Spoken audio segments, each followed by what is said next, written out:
যে চাচা আবু তালেব এইভাবে রাসূলকে সাহায্য করছেন, সেই চাচা 3 মাসের মাথায়, মুক্তির 3 মাসের মাথায় চাচা ইন্তেকাল করলেন। আল্লাহ রাসূল একটা ধাক্কা খাইলেন, বড় কষ্ট পাইলেন।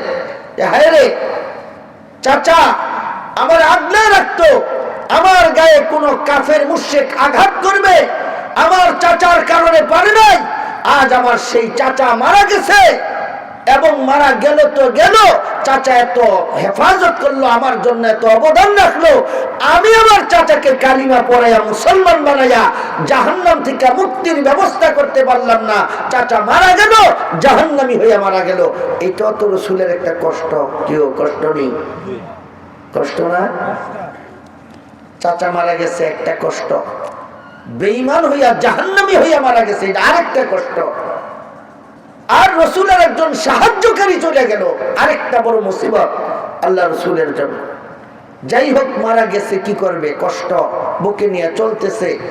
এই কষ্ট কাটাইয়া উঠতে না উঠতে আল্লাহ রাসূলের একমাত্র বিবি খাদিজা চাচা মারা যাওয়ার 14 দিন পরে আল্লাহ রাসূলের সেই বিবিও ইন্তেকাল করলেন। ইন্না লিল্লাহি। আল্লাহ রাসূল আরো একটা বড় ধাক্কা খাইলেন। হায় হায়, বাহিরেও আমাকে নিরাপত্তা দেওয়ার কেউ নাই, চাচা নাই, ঘরে আসলে যে আমাকে একটা সান্ত্বনা দিবে, ওই সান্ত্বনা দেওয়ার মতো বিবিটাও আমার ঘরে আর নাই। আল্লাহ রাসূল আরেকটা বড় ধাক্কা পাইলেন, কষ্ট পাইলেন।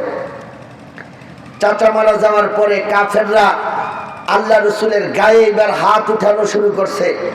একদিন আল্লাহ রাসূল হারম শরীফে কাবার সামনে নামাজ পড়তেছেন। আল্লাহ রাসূল, আবু জাহেল, আবু লাহাব, উতবা, শাইবা, ওয়ালিদ ইবনে মুগিরা, উমাইয়া ইবনে খালফ, উবাই ইবনে খালফ, এরা সবাই আড্ডা দিতেছে। রাসূল নামাজ পড়তেছেন। হঠাৎ করে আবু লাহাব ঘোষণা করছে, এই মুহাম্মদ যে সেজদায় পড়ে কি কয়, কি বলে। ওই সময় ওই যে অমুক কবিলার একটা উট মারা গেছে, মৃত উটের নারী ভুঁড়িগুলি মুহাম্মদ যখন সেজদা দেয়, মুহাম্মদের মাথার উপরে কে আইনা রাখতে পারবা? নাউজুবিল্লাহ বলেন জোরে। আল্লাহ রাসূল যখন সেজদায় পড়ে গেছেন কাবার সামনে, আইনা রাসূলের পিঠের উপরে এটা উঠাই দিছে। রাসূল এটা সরাইতেও পারে না, উঠতেও পারে না। বলার কোনো মানুষ ছিল না, হাসাহাসি মস্কারি, ওদের কোনো হৃদয় ছিল না, ওদের কোনো আত্মা ছিল না, অন্তর ছিল না, ছিল একটা পাথর। এত বড় জাহেল ছিল ওরা।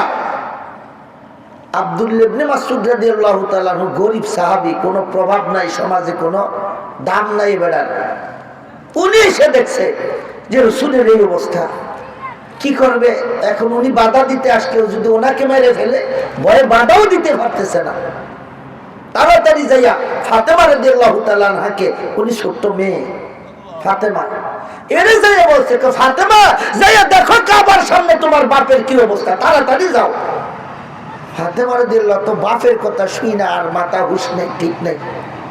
ছোট্ট মেয়ে, 5-6 বছর বয়স, কাঁপে দেহে রাসূল সেজদায় পড়ে রয়েছে। রাসূলের উপর পচা মরা উটের নারী বুড়ি পড়ে আছে, এটা সরাইতেও পারে না, রাসূল উঠতেও পারতেছে না। আল্লাহু আকবার। আল্লাহ হয়তো বা ফেরেশতা দিয়ে সাহায্য করেছেন, না হয় ফাতেমার মতো এত ছোট্ট মেয়ে একা একা এটা সরানো সম্ভব ছিল না। এটাকে সরাইছেন ফাতেমা রাদিয়াল্লাহু তাআলা আনহা। সরাইয়া এরপরে রাসূল একটু শ্বাস ফেলার সুযোগ পাইছেন। ফাতেমা যাই তো আবু জাহেল, আবু লাহাবদেরকে ধমকানো শুরু করছে। ছোট্ট মানুষ, বুঝেন না, বাপের উপর আঘাত করছে, সন্তানের হুঁশ থাকে নাকি বলেন? যে ধমকানো শুরু করছে, বেয়াদব, আমার আব্বুর সাথে তো বেয়াদবি করছে তোমরা। ধমকাইছে ইচ্ছা মতো। ওদের উপর এতটুকু আবার ভদ্রতা ছিল যে ফাতেমা মেয়ে মানুষ, আবার ছোট মানুষ। ফাতেমা রাদিয়াল্লাহু তাআলা আনহাদেরকে ধমকাইছে, কিন্তু ওরা ফাতেমাকে একটা কথাও বলে নাই, একটা ফিরে ধমক দেয় নাই। যাই হোক, আল্লাহ রাসূলের উপর আক্রমণ শুরু হয়ে গেছে, আঘাত শুরু হয়ে গেছে। হক কথা বলার কারণে যখন রসুলের উপর সাহায্যকারী চলে গেছে, চাচা আবু তালেব নাই, খাদিজা রাদিয়াল্লাহু তাআলা আনহা মারা গেছে, তাহলে এদিক থেকে আত্মীয় স্বজনরা সাহায্য করবে না, রসুলের উপর আঘাত শুরু হয়েছে। আরেকদিন রসুল কাবার চত্বরে নামাজ পড়তেছেন, আবু লাহাব রসুলের চাচা, আবু তালেবের সন্তান আবু লাহাব, এরা সবাই আড্ডা দিতেছে, এরা কাবার চত্বরে জমজমের পানি খায়, খেজুর খায়, এই ফকিন্নির ফোলারা, আর রসুল নামাজ পড়তেছে। আর পয়গম্বর তাশাহুদ অবস্থায় আছেন। সিরাতে মুস্তাফার ভিতরে আল্লামা ইদ্রিস কান্দলবী রাহমাতুল্লাহ আলাইহি লিখেন, যখন রাসূল তাশাহুদ অবস্থায় আছেন, উকবা ইবনে আবি মুআইত আল্লাহর পয়গম্বরের পিছন দিক থেকে আসছেন। আয়েশা রাসূল তো কিবলামুখী হয়ে নামাজ পড়তেছেন,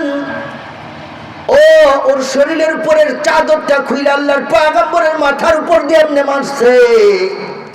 এরপরে দুই মাথা পিছনে নিয়ে এইভাবে ক্রস করে ধরে এমন জোরে টান মারছে, আল্লাহর পয়গম্বরের গলার ভিতরে এমন ভাবে ফাঁস লাগাইছে, আল্লাহর পয়গম্বরের শ্বাস আটকায়া দম বন্ধ হইয়া আল্লাহর পয়গম্বর মারা যাওয়ার উপক্রম হইয়া যায়।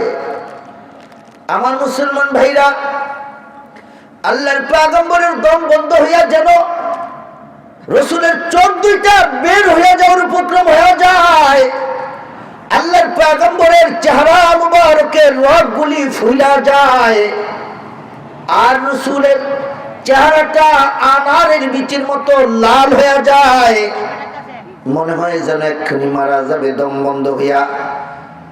রসুল ছটফট ছটফট করতেছেন, কিন্তু ওদের কারো দিলের ভিতর লাগে না, ওদের কোনো দিল নাই, ওরা হাসাহাসি করে, মস্কারি করে, ওরা একজন আরেকজনের সাথে চোখ মারে আর টিটমনি মারে। আল্লাহর পয়গম্বরের দম বন্ধ হইয়া যায়, মারা যাওয়ার উপক্রম হয়ে গেছে, কিন্তু কারো দিলের ভিতর সামান্যতম দয়ার মায়া আসে নাই। কোত্থেকে জানি হঠাৎ করে সিদ্দিক আকবর আবু বকর সিদ্দিক রাদিয়াল্লাহু তাআলা আনহু কোত্থেকে জানি আসছে, আয়েশা দেখে হায় হায়, সরকার নবীর গলার ভিতরে ফাঁস লেগে গেছে। উকবা ইবনে আবি মুআইত পিছন থেকে জোরসে টানতেছে, আল্লাহর পয়গম্বরের চেহারাটা লাল হয়ে গেছে, রাসূলের শ্বাসগুলি আটকে গেছে। আবু বকর সিদ্দিক এটা দেখে আর ধৈর্য ধারণ করতে পারে নাই। আবু বকর সিদ্দিক রাদিয়াল্লাহু তাআলা আনহু আর কোনো হিসাব নিকাশ করে নাই, আমি তো একা, ওরা ৫-৭ জন, আমি রাসূলকে ধরলে ওরা আমাকে এসে মারবে। আবু বকর সিদ্দিক এমন কোনো হিসাব নিকাশ করে নাই। আবু বকর সিদ্দিক চিন্তা করেন আমি বাঁচবো কি বাঁচবো না, আমাকে ওরা রাখবে কি রাখবে না। সিদ্দিক একবার রসুলের অবস্থা দেখে তার নবীর প্রেম জায়গা উঠছে। আবু বকর সিদ্দিক দূর থেকে দৌড়ে আইসা দুইটা পা একসাথে উঠে উকবা ইবনে আবি মুআইতের সিনা বরাবর মারছে, আর ও ৩-৪টা পোল্টি খায় না তাকে সামনে যায় পড়ছে। তাড়াতাড়ি আবু বকর সিদ্দিক আল্লাহ রসুলের গলা থেকে, রসুলের গর্দান মুবারক থেকে ফাঁসটা খুইলা দিলেন, আর আল্লাহ রসুল এই মাত্র স্বাভাবিক হলেন। আবু বকর সিদ্দিক কোত্থেকে জানে আয়েশা দেখলো, এরপরে তিনি তাকে একটা লাঠি দিয়ে সরাইয়া রসুলের গলা থেকে ফাঁসটা খুললেন। বলতেছিলাম আবু তালেবের ইন্তেকালের পর রসুলের সরাসরি গায়ের উপর আক্রমণ শুরু হয়ে গেছে। যখন রসুল এই অবস্থা দেখলেন তো বুঝলেন যে না, এই মক্কা আর থাকার পরিবেশ নাই, কে আমাকে রক্ষা করবে, কে বাঁচাবে। তো রসুল সর্বপ্রথম হিজরত করলেন তায়েফে। তায়েফে হিজরত করে গেছেন রসুল, মনে করছেন তায়েফের মানুষগুলি হয়তো আমার উপর ঈমান আনবে, তারা আমাকে আশ্রয় দিবে, সাহায্য করবে। রসুল 10 দিন ছিলেন, আরেক বর্ণনা আছে 1 মাস ছিলেন। একজনও ঈমান আনে নাই, কোনো সাহায্য করে নাই, 1 গ্লাস পানিও রসুলকে ওরা খেতে দেয় নাই, উল্টা রসুলের উপর আক্রমণ। ছোট ছোট বাচ্চাদেরকে লাগাই দিছে, কি আরব থেকে মক্কা থেকে একটা পাগল আসছে আমাদের কাছে, এই তোমরা এর পিছু ছাড়বে না যতক্ষণ পর্যন্ত এই পাগল তায়েফের জমি না ছাড়ে। রসুল যেখানে কথা বলতে যায়, দাওয়াত নিয়ে যায়, পিছনে পাগল পাগল বলে হাত তালি দেয়, আবার হাতের মধ্যে ইট পাটকেল আছে, এগুলিও ছুড়ে। এইভাবে রসুলকে রক্তাক্ত করছে। রসুলের সাথে যায়েদ ইবনে হারেসা ছিলেন, সেও রক্তাক্ত হয়েছে। এক পর্যায়ে রসুল রক্তাক্ত হইয়া ক্ষত বিক্ষত হইয়া, রসুলের গায়ে 100 পুরুষের শক্তি ছিল। এইরকম শক্তিশালী একটা মানুষ রক্ত ঝরতে ঝরতে ক্ষত বিক্ষত হতে হতে পাথরের আঘাতে আঘাতে জর্জরিত হইয়া আল্লাহর পয়গম্বর এক পর্যায়ে বেহুশ হয়ে তায়েফের জমিনে পড়ে যায়। মুসলমান, ইসলাম এমনি আসে নাই আমাদের কাছে, এত সহজে ইসলাম আসে নাই। আল্লাহর কসম, ইসলাম এত সহজে থাকবে না।